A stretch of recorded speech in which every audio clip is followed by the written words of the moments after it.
दोस्तों, आप सभी का स्वागत है इजी ज्ञान में। दोस्तों, आज के इस वीडियो में हम भूमि संबंधी कानून सीएनटी एक्ट से 80 प्लस इंपॉर्टेंट क्वेश्चन को देखेंगे, जो कि आने वाले जेपीएससी एग्जाम के लिए बहुत ही इंपॉर्टेंट है। तो दोस्तों, आइए शुरू करते हैं। दोस्तों, शुरू करने से पहले अगर आपने अभी तक हमारे चैनल को सब्सक्राइब नहीं किया है तो प्लीज़ कर ले दोस्तों, हमारा पहला सवाल है, बिहार, बंगाल एवं उड़ीसा की दीवानी ब्रिटिश कंपनी को कब सौंपी गई? बिहार, बंगाल एवं उड़ीसा की दीवानी ब्रिटिश कंपनी को कब सौंपी गई? तो दोस्तों, 1765 ईस्वी में ही बिहार, बंगाल एवं उड़ीसा की दीवानी ब्रिटिश कंपनी को सौंपी गई। दोस्तों, हमारा अगला सवाल है कि निम्न में कहाँ के राजा ने अंग्रेज कैप्टन कैमेक के आगमन का विरोध नहीं किया था? निम्न में कहाँ के राजा ने अंग्रेज कैप्टन कैमेक के आगमन का विरोध नहीं किया था दोस्तों? तो दोस्तों, सिंहभूम के राजा ने अंग्रेज कैप्टन कैमेक के आगमन का विरोध नहीं किया था। दोस्तों, अगला सवाल है, राजस्व का भुगतान चतरा के कलेक्टर को कब तक किया जाता था? राजस्व का भुगतान चतरा के कलेक्टर को कब तक किया जाता था? तो दोस्तों, 1799 तक राजस्व का भुगतान चतरा के कलेक्टर को किया जाता था। दोस्तों, हमारा अगला सवाल है कि सर्वप्रथम भारतीय एजेंट की नियुक्ति जिलों में की गई और उसका मुख्यालय कहाँ रखा गया? सर्वप्रथम भारतीय एजेंट की नियुक्ति जिलों में की गई और उसका मुख्यालय कहाँ रखा गया दोस्तों? तो मुर्शिदाबाद में रखा गया। उनका मुख्यालय मुर्शिदाबाद में रखा गया। दोस्तों, अगला सवाल है कि राजस्व जिलों की निगरानी हेतु किसकी नियुक्ति की गई? तो दोस्तों, राजस्व जिलों की निगरानी हेतु अमील की नियुक्ति की गई। किसकी नियुक्ति की गई? अमील की नियुक्ति की गई। दोस्तों, हमारा अगला सवाल है कि 18 सितंबर 1789 में लिए गए अंतिम संकल्प में कहाँ के राजा के लिए प्रेजेंट फूटिंग शब्द का प्रयोग किया गया था? दोस्तों, 18 सितंबर 1789 में लिए गए अंतिम संकल्प में कहाँ के राजा के लिए प्रेजेंट फूटिंग शब्द का प्रयोग किया गया था? तो दोस्तों, नागपुर राजा के लिए, ठीक है, नागपुर के राजा के लिए प्रेजेंट फूटिंग शब्द का प्रयोग किया गया था। दोस्तों, अगला सवाल है कि 4 जून 1809 ईस्वी को थाना व्यवस्था लागू कर दी गई। 4 जून 1809 ईस्वी को थाना व्यवस्था लागू कर दी गई, जिसका नियंत्रण डैश मजिस्ट्रेट के अंतर्गत था। जिसका नियंत्रण किस मजिस्ट्रेट के अंतर्गत था दोस्तों? तो दोस्तों, इसका नियंत्रण रामगढ़ मजिस्ट्रेट के अंतर्गत था। किसके अंतर्गत? रामगढ़ मजिस्ट्रेट के अंतर्गत। दोस्तों, अगला सवाल है कि स्थानीय जमींदार एवं जागीरदार किस भूमि पर किसी प्रकार का कोई हक या दावा नहीं करते थे? स्थानीय जमींदार एवं जागीरदार किस भूमि पर किसी प्रकार का कोई हक या दावा नहीं करते थे? तो दोस्तों, वो मुंडारी, भुईहरी या खुटखटी जमीन पर कोई प्रकार का हक या दावा नहीं करते थे। तो दोस्तों, हमारा जवाब हो जाएगा ऑप्शन नंबर डी, ए, बी और सी तीनों ही। दोस्तों, हमारा अगला सवाल हमसे कहता है कि ब्रिटिश सरकार द्वारा भू राजस्व की प्राप्ति के लिए किस अधिनियम का प्रयोग किया गया? दोस्तों, हमारा अगला सवाल है कि ब्रिटिश सरकार द्वारा भू राजस्व की प्राप्ति के लिए किस अधिनियम का प्रयोग किया गया दोस्तों? तो दोस्तों, रेगुलेशन अधिनियम 1793 का प्रयोग किया गया। ब्रिटिश सरकार द्वारा भू राजस्व की प्राप्ति के लिए रेगुलेशन अधिनियम, रेगुलेशन एक्ट 1793 का प्रयोग किया गया। दोस्तों, अगला सवाल है कि निम्न में से किसके नेतृत्व में सन 1862 में भुईहरी सर्वे आरंभ किया गया? दोस्तों, हमारा अगला सवाल है कि निम्न में से किसके नेतृत्व में सन 1862 ईस्वी में भुईहरी सर्वे आरंभ किया गया? तो दोस्तों, बाबू रखालदास हल्दर के नेतृत्व में ही भुईहरी सर्वे आरंभ किया गया 1862 ईस्वी में। किसके नेतृत्व में? बाबू रखालदास हल्दर के नेतृत्व में। नेक्स्ट है, प्रशासनिक सुधार की प्रक्रिया के अंतर्गत कब Chota Nagpur land and tenant प्रेसिड्यूट एक्ट लाया गया? प्रशासनिक सुधार की प्रक्रिया के अंतर्गत कब Chota Nagpur land and tenant प्रेसिड्यूट एक्ट लाया गया दोस्तों? तो कब लाया गया? 1879 ईस्वी में। 1879 ईस्वी में ही Chota Nagpur land and tenant प्रेसिड्यूट एक्ट लाया गया। दोस्तों, अगला सवाल है कि बंगाल टेनेंसी एक्ट कब पारित हुआ था? बंगाल टेनेंसी एक्ट कब पारित हुआ था? तो दोस्तों, हमारा जवाब हो जाएगा option number D, 1897। Bengal tenancy act 1897 में पारित हुआ। दोस्तों, अगला सवाल है कि सन 1902 में पहला सर्वे कहाँ से प्रारंभ हुआ था? सन 1902 में पहला सर्वे कहाँ से प्रारंभ हुआ था दोस्तों? तो दोस्तों पहला सर्वे प्रारंभ हुआ था छोटा नागपुर से। कहाँ से? छोटा नागपुर से ही 1902 में पहला सर्वे प्रारंभ हुआ था। दोस्तों हमारा अगला सवाल है कि छोटा नागपुर काश्तकारी अधिनियम कब लागू हुआ? छोटा नागपुर काश्तकारी अधिनियम कब लागू हुआ दोस्तों? दोस्तों 11 नवंबर 1908 को छोटा नागपुर काश्तकारी अधिनियम लागू हुआ।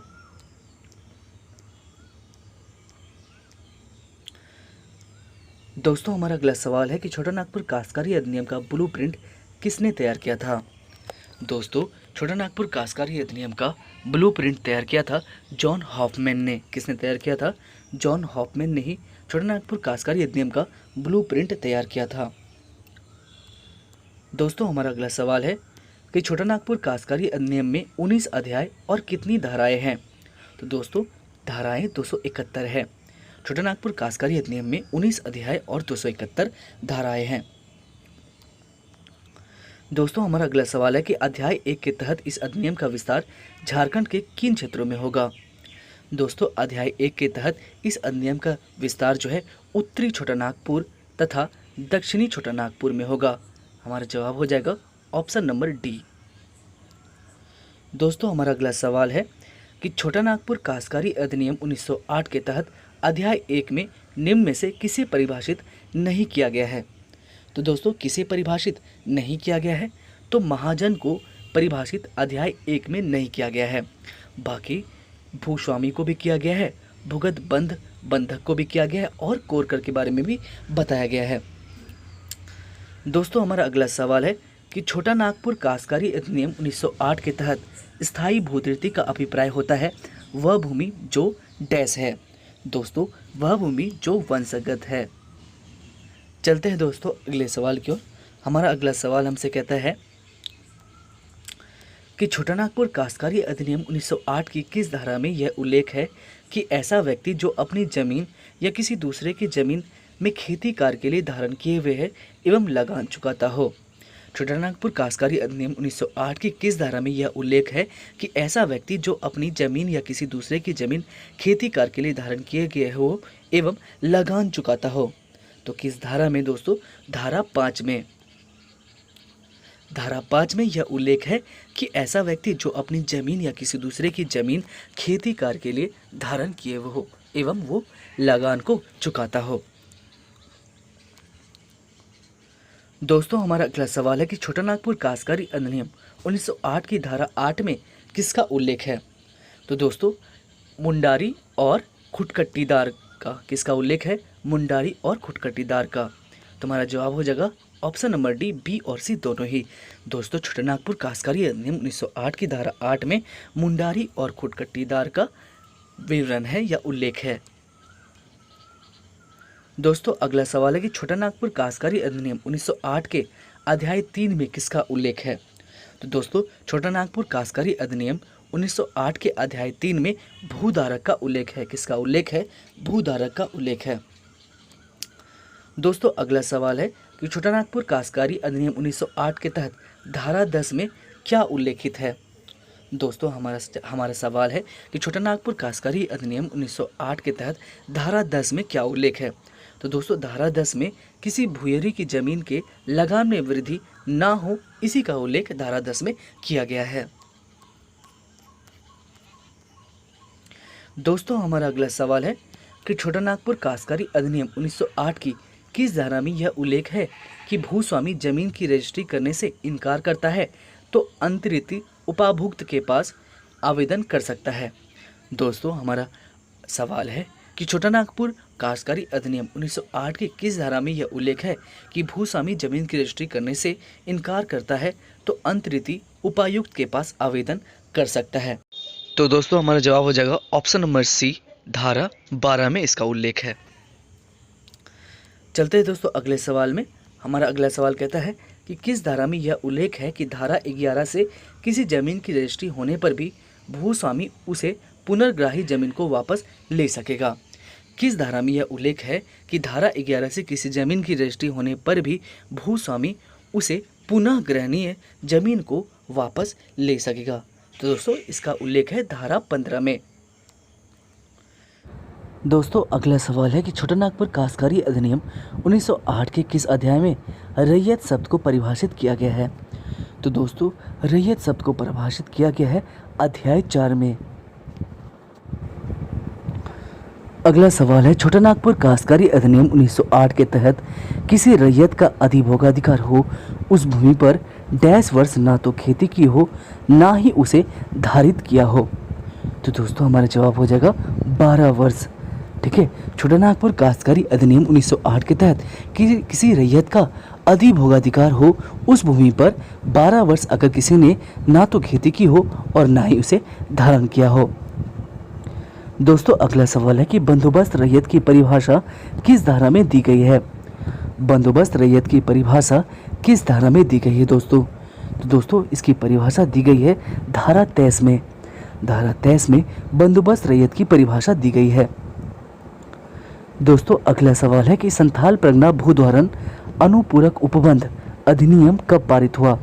संथाल परगना भूधारण अनुपूरक उपबंध अधिनियम कब पारित हुआ? तो दोस्तों 1950 ईस्वी में ही संथाल परगना भूधारण अधिनियम पारित हुआ। दोस्तों अगला सवाल है कि धारा 24 से 26 तक किसका उल्लेख है? धारा 24 से 26 तक किसका उल्लेख है दोस्तों? तो दोस्तों लगान का निर्धारण का भी उल्लेख है, जोत का बंटवारा का भी उल्लेख है और लगान वृद्धि या कमी का कारण भी उल्लेखित है। तो दोस्तों हमारा जवाब हो जाएगा इनमें से सभी का ही उल्लेख है धारा 24 से 36 तक। दोस्तों अगला सवाल है कि छोटानागपुर काश्तकारी अधिनियम 1908 के अध्याय 5 में किसका उल्लेख है? छोटानागपुर काश्तकारी अधिनियम 1908 के अध्याय 5 में किसका उल्लेख है? तो दोस्तों खुदकट्टी अधिकार प्राप्त रैयत का उल्लेख है छोटानागपुर काश्तकारी अधिनियम 1908 के अध्याय 5 में।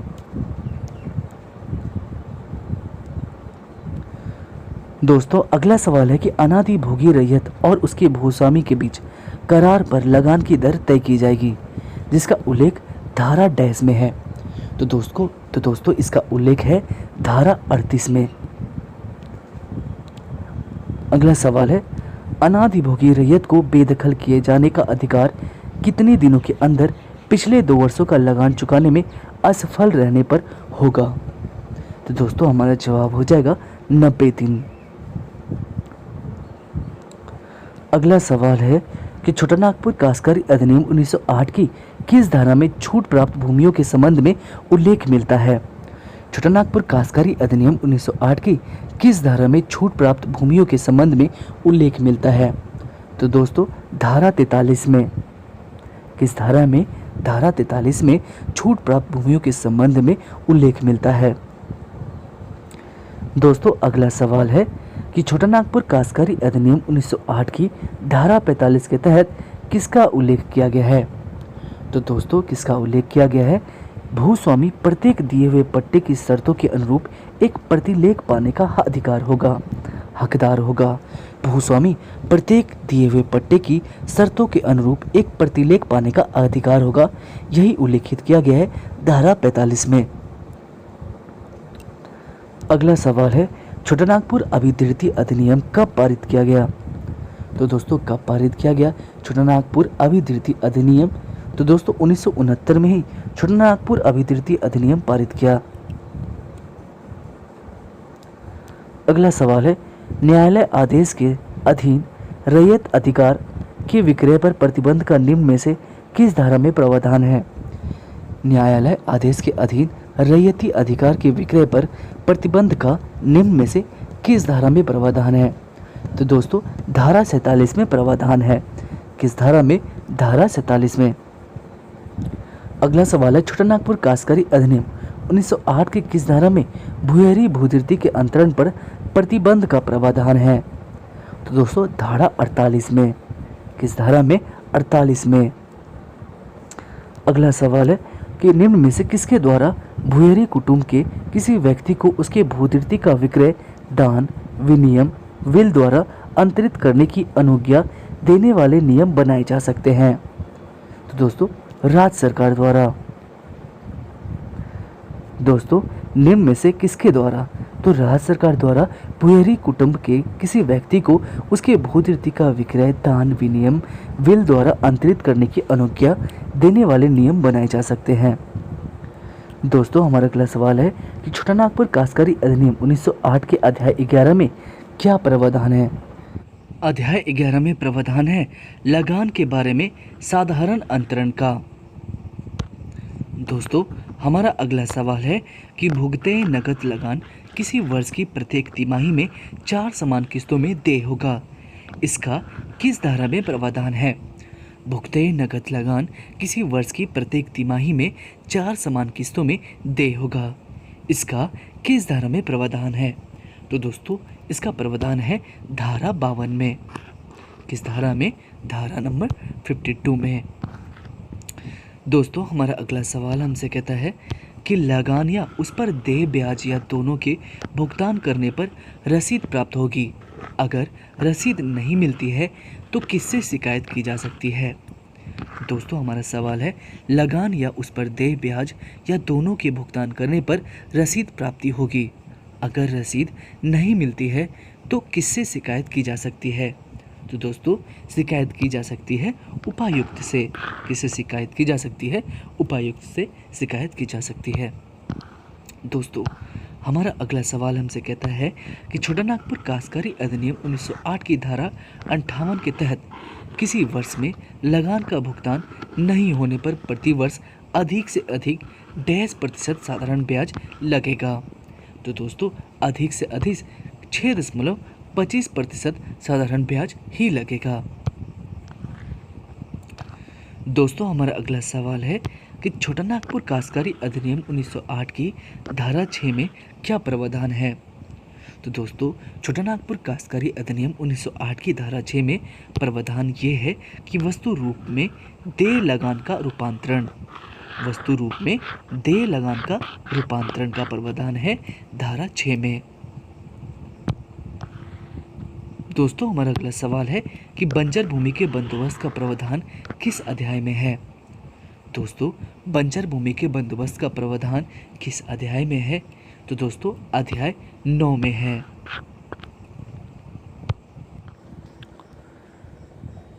अगला सवाल है किसी गांव के कृषक या भूमिहीन श्रमिक को उपायुक्त की आज्ञा से भूमि की कोरकर में परिवर्तित करने का प्रावधान धारा किस में है? दोस्तों हमारा अगला सवाल है कि गांव के कृषक या भूमिहीन श्रमिक को उपायुक्त की आज्ञा से भूमि की कोरकर में बदल या परिवर्तित करने का प्रावधान किस धारा में वर्णित है? तो दोस्तों धारा 64 में वर्णित है। किस धारा में? धारा 64 में यह वर्णित है कि किसी गांव के कृषक या भूमिहीन श्रमिक को उपायुक्त की आज्ञा से भूमि की कोरकर को परिवर्तित कर सकता है। दोस्तों चलते हैं हम अगले सवाल की ओर। हमारा अगला सवाल हमसे कहता है कि कोरकर में समपरिवर्तित भूमि पर पहले कृषि वर्ष की फसल की कटाई के 10 वर्ष के बाद तक लगान देय नहीं होगा। तो दोस्तों कितने वर्ष के बाद तक लगान देय नहीं होगा? तो दोस्तों 4 वर्ष के बाद तक लगान देय नहीं होगा। चलते हैं दोस्तों अगले सवाल की ओर। अगला सवाल कहता है कि किसके आदेश के बिना किसी भी काश्तकार को काश्तकारी से बेदखल नहीं किया जा सकता? तो दोस्तों उपायुक्त के, ठीक है, उपायुक्त के आदेश के बिना किसी भी काश्तकार को काश्तकारी से बेदखल नहीं किया जा सकता। दोस्तों अगला सवाल है कि किस धारा में यह प्रावधान है कि यदि प्रतिवादी समय के अंदर प्रतिकर का भुगतान कर दे तो उसकी बेदखली रद्द की जा सकती है। किस धारा में यह प्रावधान है कि यदि प्रतिवादी समय के अंदर प्रतिकर का भुगतान कर दे तो उसकी बेदखली रद्द की जा सकती है? तो दोस्तों इसका प्रावधान है धारा 69 में। दोस्तों चलते हैं अगले सवाल की ओर। हमारा अगला सवाल है कि धारा 71 का खो के तहत कपटपूर्ण तरीके से किस धारा का उल्लंघन करते हुए कोई भूमि अंतरित करने की स्थिति में 3 वर्ष की सजा या 1000 रुपये तक का जुर्माना या दोनों देय होने का प्रावधान है? दोस्तों हमारा सवाल है कि धारा 71 का खो के तहत कपटपूर्ण तरीके से किस धारा का उल्लंघन करते हुए कोई भूमि अंतरित करने की स्थिति में 3 वर्ष की सजा या 1,000 रुपये तक का जुर्माना या दोनों देय होने का प्रावधान है। तो दोस्तों धारा नंबर 46 में इसका प्रावधान है। दोस्तों हमारा अगला सवाल है कि छोटा नागपुर काश्तकारी अधिनियम 1908 की किस धारा में यह प्रावधान है कि किसी संपदा, भूदिर्ती या मुंडारी खुटकटीदार काश्तकारी के प्रत्येक भूस्वामी को इनकी माप करने का अधिकार होगा। छोटा नागपुर काश्तकारी अधिनियम 1908 की किस धारा में यह प्रावधान है कि किसी संपदा, भूदिर्ती या मुंडारी खुटकटीदार काश्तकारी के प्रत्येक भूस्वामी को इनकी माप करने का अधिकार होगा। तो दोस्तों धारा 75 में इसका प्रावधान है। किस धारा में? धारा 75 में यह प्रावधान है कि किसी संपदा, भूदिर्ती या मुंडारी खुटकटीदार काश्तकारी के प्रत्येक भूस्वामी को इनकी माप करने का अधिकार होगा। दोस्तों अगला सवाल है कि छोटा नागपुर काश्तकारी अधिनियम 1908 के अध्याय 11 में क्या उल्लेखित है? तो दोस्तों अध्याय 11 में उल्लेखित है रूढ़ी और संविदा। रूढ़ी और संविदा अध्याय 11 में उल्लेखित है। दोस्तों चलते हैं अगले सवाल की ओर। कहता छोटा नागपुर काश्तकारी अधिनियम 1908 के किस अध्याय में अधिकार, अभिलेख और लगानों के निर्धारण से संबंधित प्रावधान है?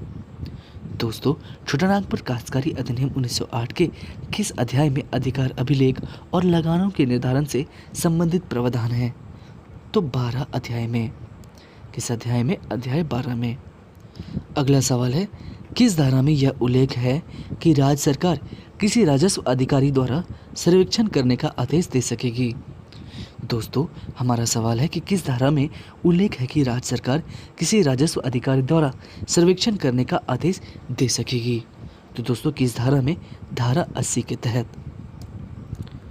दोस्तों अगला सवाल है कि छोटा नागपुर काश्तकारी अधिनियम 1908 की धारा 85 में क्या प्रावधान है? तो दोस्तों धारा 50 में प्रावधान है राजस्व अधिकार द्वारा लगान का निर्धारण ही धारा 85 में प्रावधानित है। राजस्व अधिकार द्वारा लगान का निर्धारण धारा 85 में है।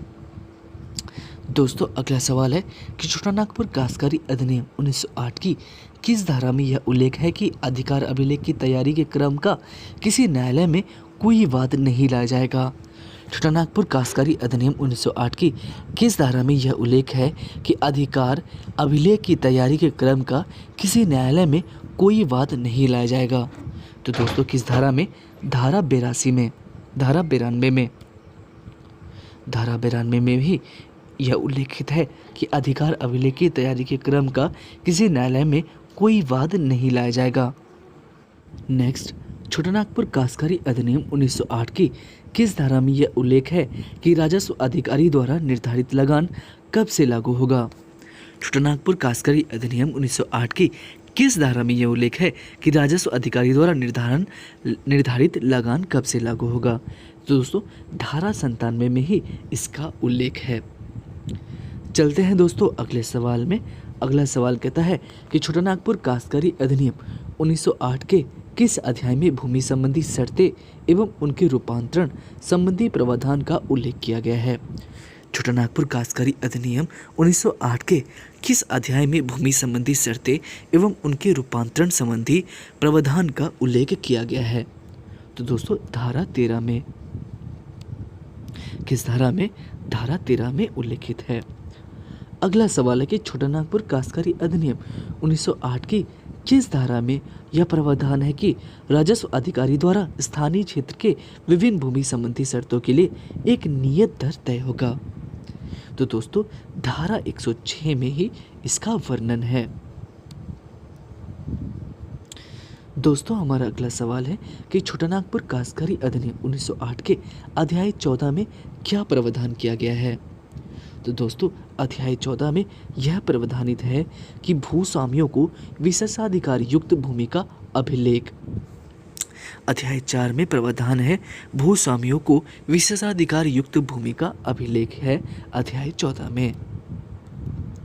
दोस्तों अगला सवाल है कि छोटा नागपुर काश्तकारी अधिनियम 1908 के किस अध्याय में यह उल्लेख है कि उपायुक्त द्वारा संज्ञेय विषयों की न्यायिक प्रक्रिया का पालन होगा?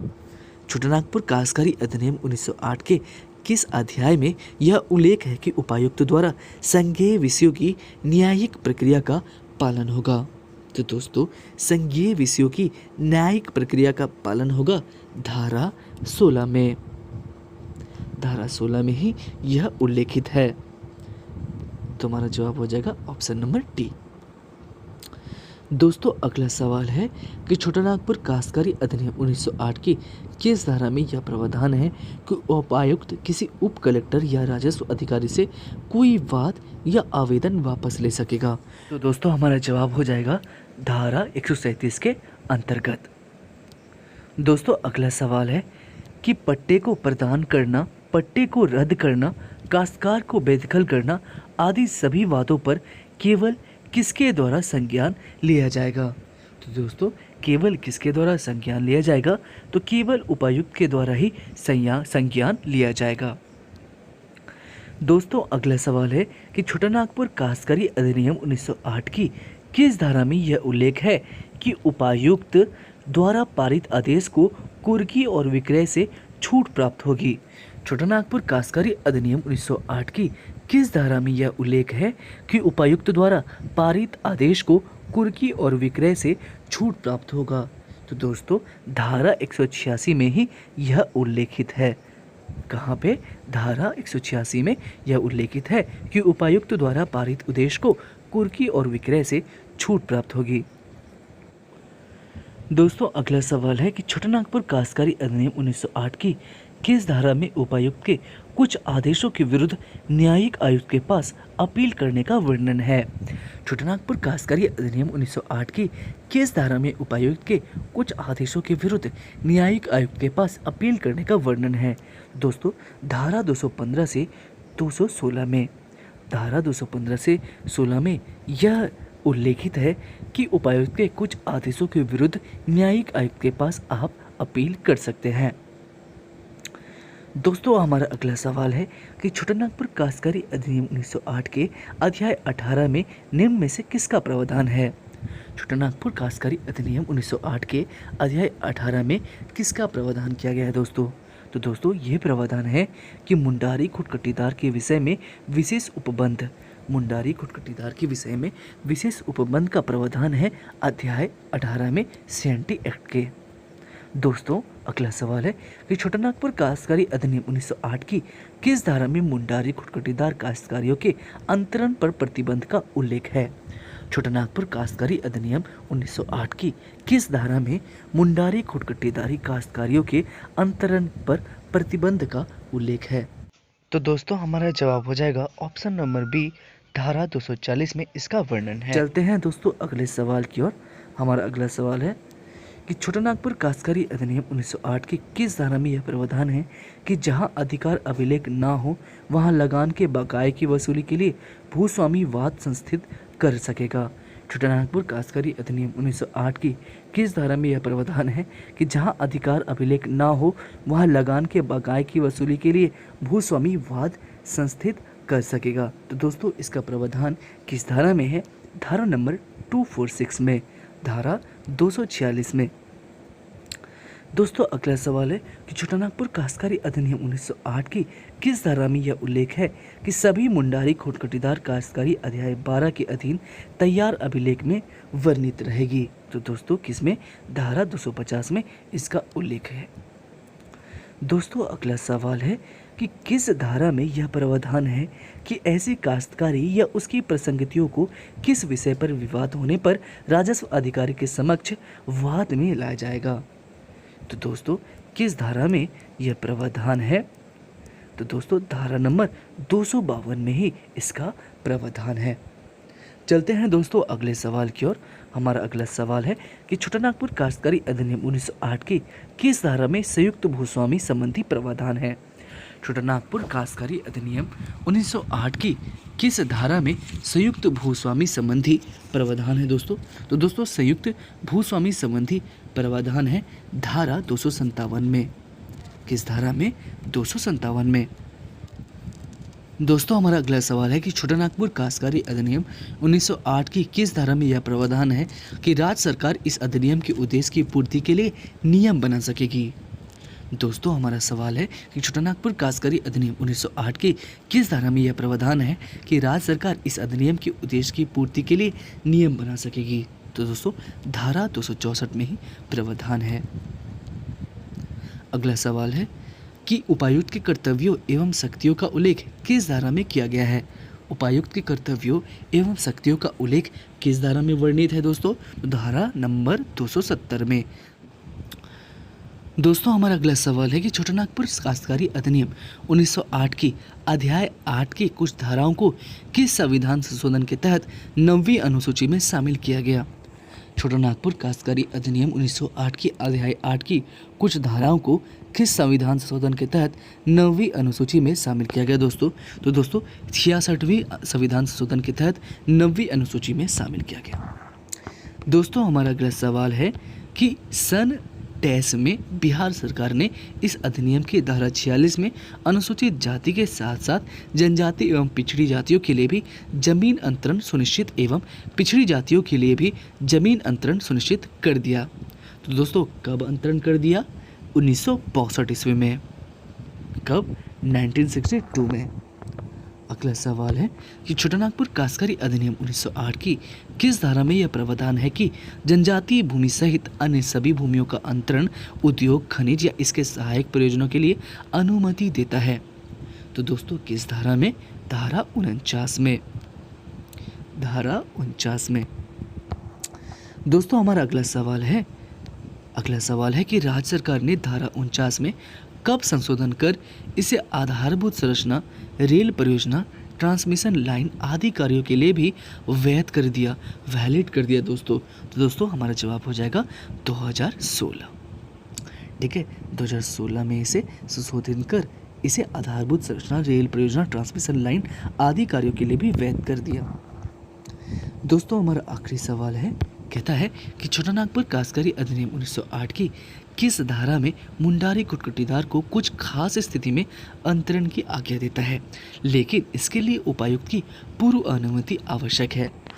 सवाल है कि छोटानागपुर काश्तकारी अधिनियम 1908 की किस धारा में मुंडारी कुटकुटीदार को कुछ खास स्थिति में अंतरण की आज्ञा देता है, लेकिन इसके लिए उपायुक्त की पूर्व अनुमति आवश्यक है। तो दोस्तों धारा नंबर 241 में। ठीक है, धारा नंबर 241 में मुंडारी कुटकुटीदार को कुछ खास स्थिति में अंतरण की आज्ञा देता है, लेकिन इसके लिए उपायुक्त की पूर्व अनुमति आवश्यक है।